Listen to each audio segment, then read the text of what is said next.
ओम श्री साईनाथाय नमः। ओम श्री साईनाथाय नमः। ओम श्री साईनाथाय नमः। सभी साईं भक्तों को नमस्कार। कथा प्रारंभ करते हैं। पिछले भाग में आपको सुनाया था कि भीमा के घर बाबा ने मेहमान भेज दिए, सदाशिव नाम का व्यक्ति और उसकी पत्नी मीरा। अब सदाशिव ने जो था, भीमा के घर में कुछ खाने पीने को था नहीं, उसने जबरदस्ती उसके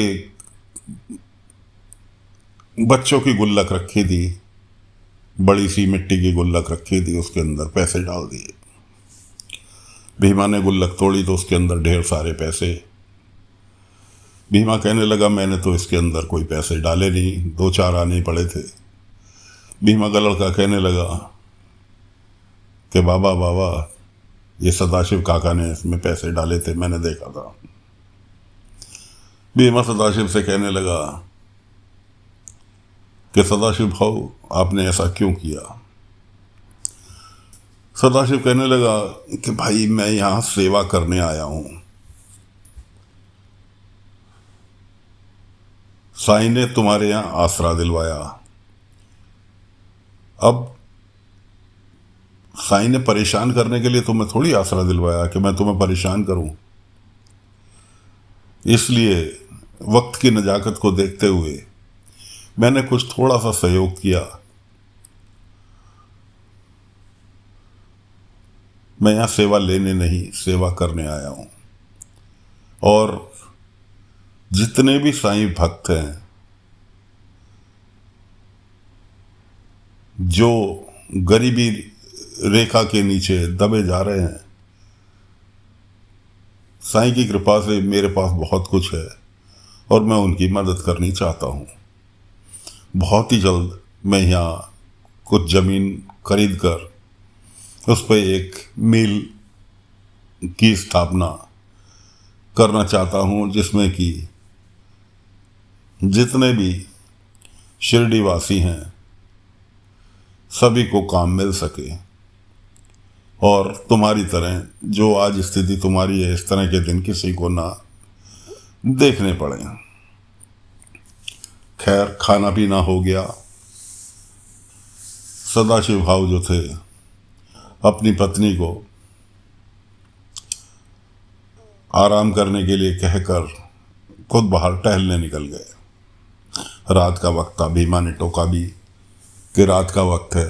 उसने कहा, अरे साईं बाबा के गांव में किस बात की चिंता, हर किसी की रक्षा तो साईं करते हैं। अब सदाशिव भाव जो थे घूमने निकल गए। वहां उन्होंने किसी बंदे को बुला रखा था जिसे कि पैसे लेकर आने थे। पैसे क्या, ठीक ठाक रकम सदाशिव को उसने ला कर दी एक बक्से के रूप में, जिसमें नोटों की गड्डियों से भरा हुआ था। सदाशिव भाव लेकर चले आए और अगले दिन चावड़ी पर सभी गांव वालों को बुला लिया। सभी गांव वालों को बुला लिया और उन्हें अपनी योजना की बात बताई। पीछे से कुलकर्णी सरकार का आगमन हुआ कि बिना मेरी इच्छा के तुम शिरडी में एक पत्ता भी नहीं हिला सकते। सदाशिव कहने लगा कि जब आपकी जरूरत होगी कुलकर्णी सरकार, मैं आपके पास अवश्य आऊँगा, लेकिन फ़िलहाल तो मैंने डायरेक्ट ब्रिटिश सरकार के यहाँ मील के लिए ज़मीन की व्यवस्था करने के लिए अर्जी दे रखी है। जब तुम्हारी आवश्यकता होगी तुम्हारे पास भी आऊँगा। कुलकर्णी कहने लगा, कैसा है सदाशिव, इन भूखे नंगों से क्या मिलेगा? मेरे पास आओ, मेरे से हाथ मिलाओ, वरना साईं ने जिस झोपड़ी में तुम्हें ठहराया है उसी की तरह झोपड़ी बना पाओगे। सदाशिव कहने लगा, सरकार मुझे मंजूर नहीं है। अब उसका इतना कहना था कि सभी शिरडी वासियों के चेहरे खिल उठे। कि भाई कुलकर्णी का आदमी नहीं, ये वास्तव में हमारी भलाई करनी चाहता है। उधर बलवंत, जो कि कुलकर्णी के यहाँ ही रुके हुए हैं, उनके पास सरकार द्वारा कोई पत्र आता है जिसे पढ़कर वो बड़े फूले नहीं समारे कि सरकार ने मेरे हाथ में शिरडी को बर्बाद करने के लिए मौका दे दिया। और रात को 10 बजे शिरडी की जमीनों के कागज पत्तर देख रहे हैं। इतने में कुलकर्णी आते हैं। कुलकर्णी को देखते ही वो कागज पत्तर छुपा लेते हैं। कुलकर्णी पूछता भी है, अरे क्या हुआ? उन्होंने कहा, कुलकर्णी सरकार, तुम्हारे मतलब की काम नहीं है, सरकारी काम है, तुम्हारे मतलब का नहीं है। इतना कहकर कागज पत्तर लेकर बलवंत सिंह तो अपने कमरे में जाके बैठ गए। अब कुलकर्णी सरकार सोचने लगे कि सर ऐसा मेरे क्या काम था जो इसने मेरे से कागज पत्तर छुपाए और मेरे मतलब का काम नहीं है, कहकर निकल लिया। जरूर छानबीन करनी पड़ेगी।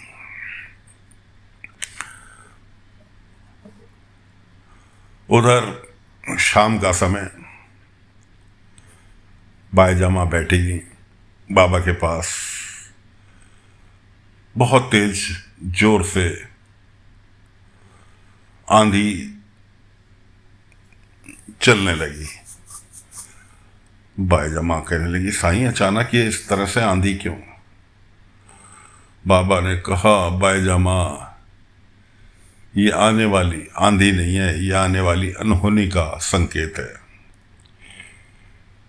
कि ऐसी अनहोनी जो कि सभी शिरडी वासियों को चपेट में लेगी। जो संभल गया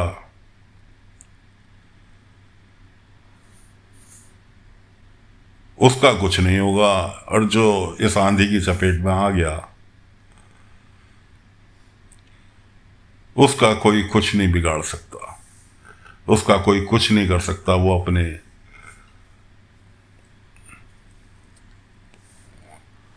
कर्मों का खुद जिम्मेवार होगा।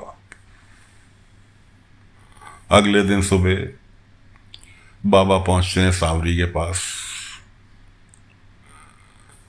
सावरी गोबर के कंडे बना रही है, गोबर के कंडे बना रही है। इतने में तेजस्वी आती है कि तुझे और कोई टाइम नहीं मिला। सावरी से बोलती, तुझे और कोई टाइम नहीं मिला ये काम करने के लिए सुबह सुबह? उसने कहा, मुझे केवल यही एक काम आता है जिससे 4 पैसे मेरे हाथ में आएंगे, जिससे अपनी गुजर बसर कर लूंगी। इतने में बाबा पहुंचते हैं। बाबा से वो कहती है, सावरी, साईं, महेश के बम्बई जाने के बाद बहुत अकेला महसूस कर रही हूँ। कभी कुलकर्णी सरकार आके कुछ योग कह जाते हैं, कभी तेजस्वी आकर कुछ भी कह जाती है। बहुत अकेला महसूस कर रही हूँ। क्यों? सावरी की माँ भी गांव में नहीं है, शिरडी में नहीं है, वो भी कहीं अपने किसी रिश्तेदार के यहाँ के लड़की की शादी हो गई, घूम आऊँ, इसलिए सावरी शिरडी में अकेली, वरना अपनी माँ के पास चली जाती। बाबा कहने लगे, सावरी, तुझे बेटी कहा है तो बेटी पिता का फर्ज भी निभाऊंगा। सावरी कहने लगी, ठहरो साईं, मैं आपके लिए भिक्षा लेके आती हूँ। बाबा ने कहा, नहीं, आज मैं भिक्षा लेने नहीं, तुझे कुछ देने आया हूँ। बाबा ने टोकरी उठाई, खाली टोकरी रखी थी, एक टोकरी उठाई। उसके बाद उसमें टोकरी में एक एक करके फल निकाल के अपनी थैले में से रखने चालू किए और टोकरी फलों से भर गई। टोकरी फलों से भर गई। सावरी कहने लगी, साईं, आपको कैसे पता चला कि आज मेरे पास खाने के लिए भी कुछ नहीं है? बाबा ने कहा, बेटी कहा है ना तुझे, तो जानकारी रखना तो मेरा फर्ज बनता है कि तेरे पास क्या है, क्या किस चीज़ की तुझे ज़रूरत है। तो किसी प्रकार की चिंता मत कर। उधर सदाशिव की पत्नी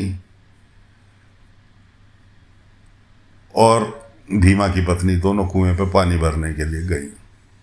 भीमा की पत्नी मना भी करती रही, लेकिन वो टहलने के बहाने कुएं तक उसके साथ चली गई। रास्ते में दोनों बातें करती जा रही थी कि अचानक